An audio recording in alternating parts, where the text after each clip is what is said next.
Hello, good afternoon student. My name is Hiral Raval. Today's date 2nd December 2020. Standard 9 subject science. We have started chapter number 11 work and energy. In previous chapter we have defined what is work. Then we perform the activity number 11.1. Now in this chapter we have studied, in this video we have studied 11.1.2 scientific conceptions of work. To understand the way we view work and define work from the point of view of science, let us consider some situations. Push a pebble lying on a surface. The pebble moves through a distance. You exerted a force on the pebble and the pebble got displaced. In this situation work is done. इसका मतलब क्या हुआ, हमने pebbles ली और pebbles को है वो हमने ज़मीन पे गिरा दिए. मीन्स के we have perform the activity and we have done work, we have done some work. A girl pulls a trolley and the trolley moves through the distance. The girl has exerted a force on the trolley and it is displaced. Therefore work is done. एक जो girl है वो trolley को खींच रही है, pushup कर रही है, पुल्स कर रही है, मीन्स के डिस्प्लेसमेंट हुआ. Therefore work is done. Then lift a book through a height. एक बुक को हमें हाइट से लिफ्ट करना है, मीन्स के फेंक देना है. To do this you must apply a force. उसके लिए हमें फोर्स चाहिए. The book raises up. Book ऊपर ले जाने के लिए चाहिए हमें कोई फोर्स चाहिए. There is a force applied on the book and the books has moved. Hence work is done. तो इसके लिए भी वर्क चाहिए, है ना. ये अलग अलग सिचुएशंस हैं कि what type of work we have done in the daily life. A closer look at the above situation reveals that two conditions need to be satisfied for work to be done. First, a force should act on an object. एक हम force लगा रहे हैं कोई object पे. And second, the object must be displaced. और object जो है वो डिस्प्लेस हो रहा है, मीन्स के डिस्प्लेसमेंट कर रहा है. वो क्या कर रहा है, अपनी जो जगह है, अपनी जो पोजीशन है उससे डिस्प्लेस हो रहा है. If any one of the above conditions does not exist work is not done. This is the way we view work in science. यही तो वे है कि साइंस में कैसे वर्क हो सकता है. अब bullock is pulling a cart. एक बुलॉक कार्ट है, हम पुल कर रहे हैं. The cart moves. कार्ट भी आगे जा रही है. There is a force on the cart and the cart has moved. Cart के ऊपर हम फोर्स लगा रहे हैं और कार्ट जो है वो आगे जा रहा है. Do you think that work is done in this situations. Bullock है जो पुलिंग कर रहा है कार्ट को, तो वर्क हो रहा है. यस, ऑब्वियसली हो रहा है. बुलॉक का भी जो मस्क्यूलर फोर्स है वो उसमें लगेगा, तभी तो है जो कार्ट आगे जा रहा है ना. तो बहुत सारे ऐसे वर्क हम डेफिनेशन देख सकते हैं. तो there are various type of force, है ना. अलग अलग टाइप के फोर्स उसमें लगते हैं. So let's start activity 11.2. Think of some situations from your daily life involving work. हम डेली लाइफ में क्या क्या चीज़ करते हैं उसका हमें एक लिस्ट बनाना है. List them. Discuss with your friends. अपने फ्रेंड्स के साथ डिस्कस करना है. whether work is being done in each situations. Try to reason out your response.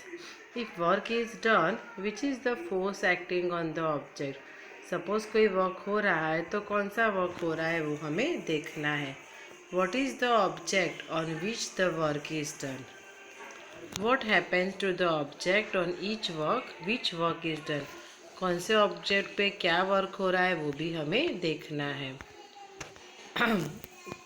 Think of situations when the object is not displaced in spite of a force acting on it.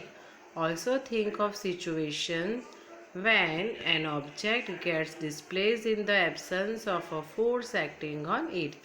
List all the situations that you can think of for each. Discuss with your friends whether work is done in this situation.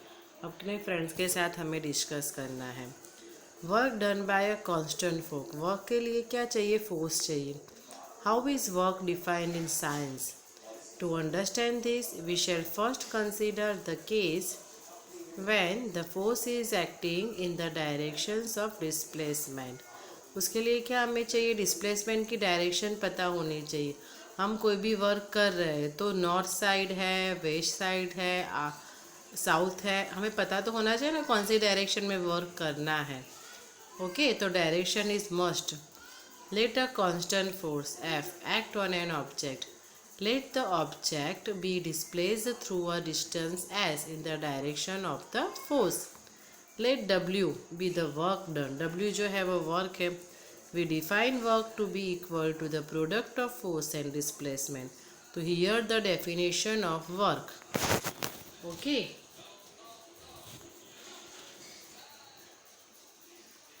Work done is equal to force into displacement. Okay, this is the work done on force and displacement.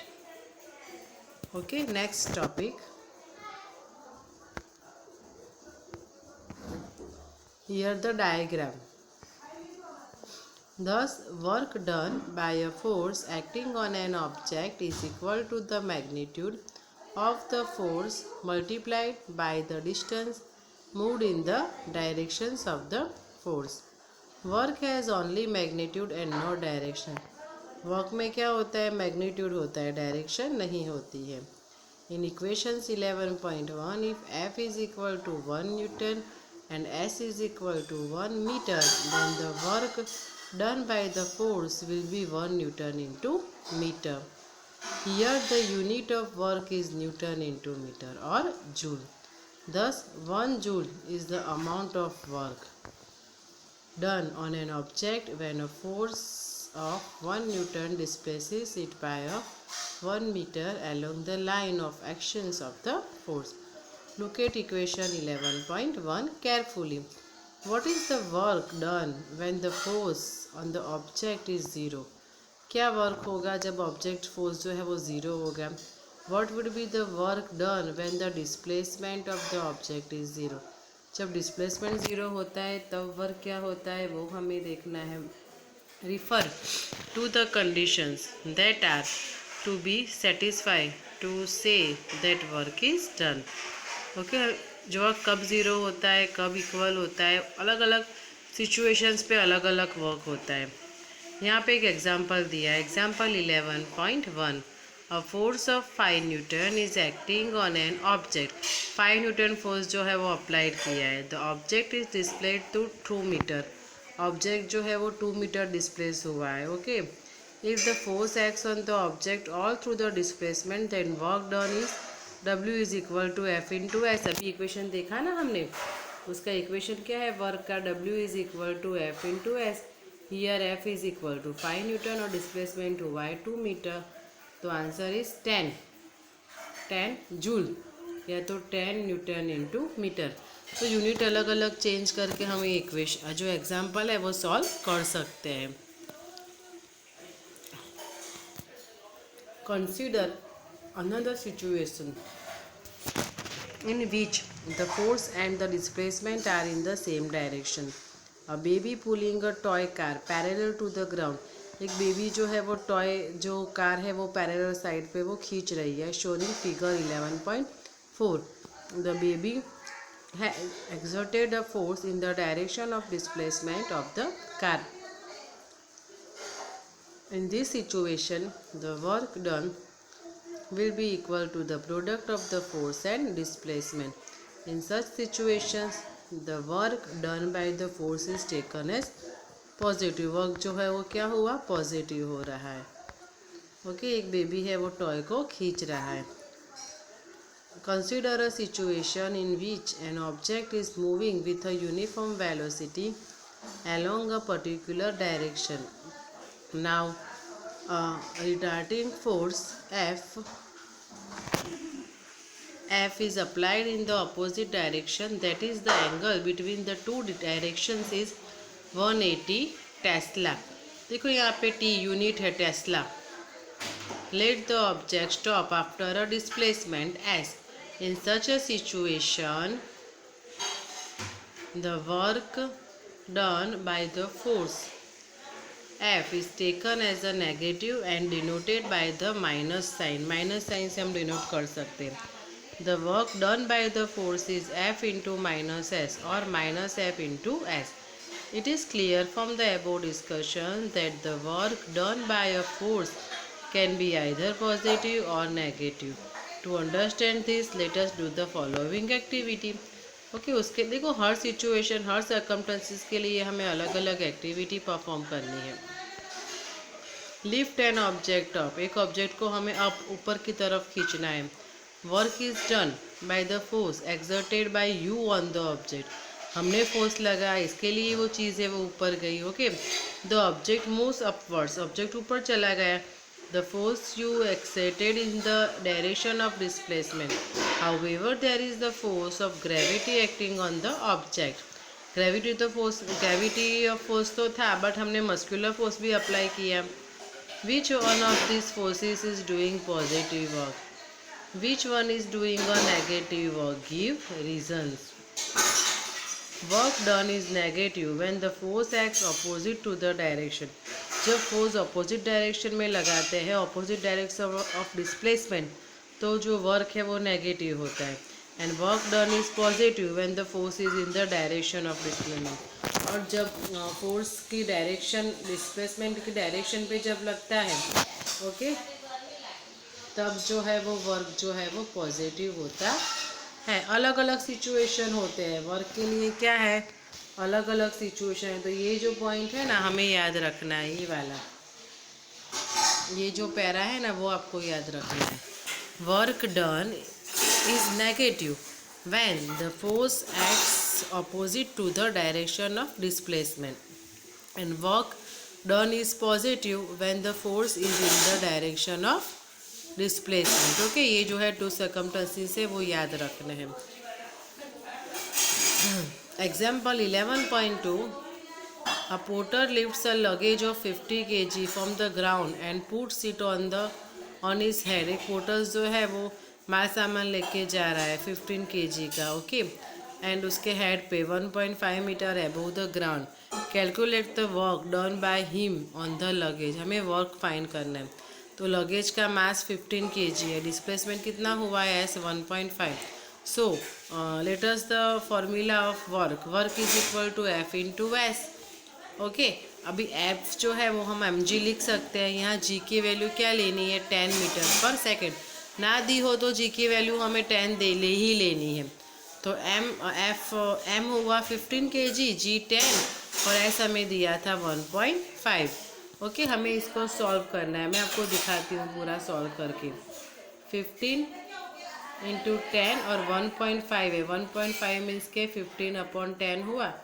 10 cancel. 15 into 15 तो 225. हम unit Newton into metre लिख सकते हैं और उसका unit हम joule लिख सकते हैं. ओके दोनों यूनिट है MKS में. So work done is 225 joule. Then our next topic 11.2 energy. Life is impossible without energy. Energy के बिना तो life possible ही नहीं है. The demand for energy is ever increasing. हर रोज़ एनर्जी की डिमांड है वो बढ़ती ही जाती है. ऐसा नहीं हुआ कि भाई उसकी डिमांड कम हो, डिक्रीजिंग ऑर्डर में हो. इतनी पॉपुलेशन बढ़ती है तो एनर्जी ऑब्वियसली एनर्जी ज़्यादा चाहिए. एनर्जी आप समझ रहे हो ना, कोई भी एनर्जी, इलेक्ट्रिकल एनर्जी है, मस्कुलर एनर्जी है, potential energy, kinetic energy, there are various type of energy. Where do we get energy from? हमें एनर्जी कहाँ से मिलती है? ओके तो the sun is the biggest natural source of energy to us. सबसे बड़ा source तो क्या है? सन है. Sun is the ultimate source of energy, हम ऐसा बोल सकते हैं. Many of our energy sources are derived from the sun. बहुत सारी ऐसी एनर्जी है हमारे. Many of our energy sources are derived from the sun. We can also get energy from the nuclei of atoms. हम जो energy है वो atoms जो बॉम्ब होते हैं ना उसमें क्या होता है? न्यूक्लियर एनर्जी होती है, आपको पता हो तो है ना. उसमें कौन सी एनर्जी होती है? न्यूक्लियर एनर्जी होती है. Okay so let do some activity. हमें सोचना है कि कौन कौन सी एनर्जी होती है. ओके उसके बारे में हमें सोचना है. सो 11.5 एक्टिविटी 11.5 वो हम परफॉर्म करेंगे. A new sources of energy are listed are above. There are many other sources of energy. List of them. Discuss in small groups how certain sources of energy are due to the sun. Are there sources of energy which are not due to the sun? है ना, कोई ऐसी energy है कि वो सन से related नहीं हो. ओके, तो सन तो अल्टीमेट सोर्स है. बहुत सारी एनर्जी हमें सोलर एनर्जी, बहुत सारी एनर्जी हमें सन से प्रोवाइड होती है. The word energy is very often used in our daily life, but in science we give it a definite and precise meaning. Let us consider the following examples. यहाँ पे some examples दिए वो हमें देखने हैं. When a fast moving cricket ball hits a stationary wicket, the wicket is thrown. हो, एकदम fast ball हम डाल रहे हैं, ओके, और विकेट पे ऊपर वो थ्रो हुआ, मीन्स के पूरी विकेट जो है वो गिर गई. Similarly an object when raised to a certain height gets the capability to do work. You must have seen that when raised a hammer falls on a nail placed on a piece of wood. It drives the nail into the wood. Hammer जो होते हैं, हम nail पे ठक ठक ठक ऐसे hammer करते हैं, ओके. तो जो नेल होती है वो कहाँ जाती है, दीवार जो वॉल होती है उसके अंदर जाती है.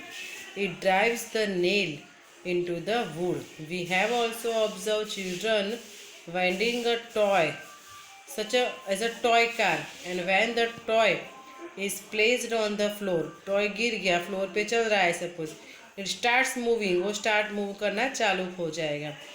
when a balloon is filled with air, suppose एक बलून है, ओके, बलून जो है एयर पे जो filled with air and we press it, we notice a change in its shapes.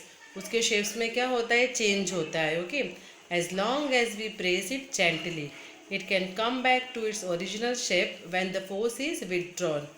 Force है वो विदड्रॉन हो गया है, ओके, कोई चीज़ पे हम फोर्स लगाते हैं.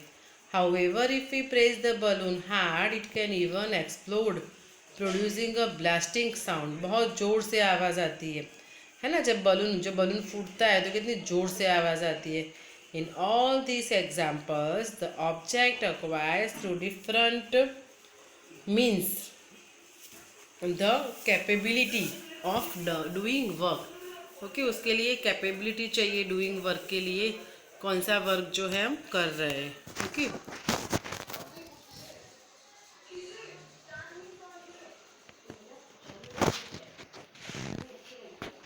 how does an object with energy do work? An object that possesses energy can exert a force on another object. When this happens, energy is transferred from the former to the later. The second object may move as it receives energy and therefore do some work. Thus, the first object had a capacity to do work. This implies that any object that possesses energy can to be work. कोई भी object पर हम work कर सकते हैं, okay. The energy possessed by an object is thus measured in terms of capacity of doing work. The unit of energy therefore the same as that work, that is joule. Energy का unit भी joule है और work का भी unit joule है. ये बहुत याद रखने की चीज़ है. 1 joule is the energy required to do 1 joule of work. Sometimes a larger unit of energy called kilojoule, हम किलोजूल बोल सकते हैं. 1 kilojoule equals to 1000 joule. Okay, work और एनर्जी ये आपको याद रखना है. Unit of work is equal to unit of energy. Both are same. Work का यूनिट भी जूल है एंड एनर्जी का यूनिट भी जूल है. ओके, जूल नाम का एक साइंटिस्ट होगा, उसके नाम से ही ये जो है वो यूनिट हम बताते हैं. ओके, अलग अलग यूनिट उसके नाम से होते हैं.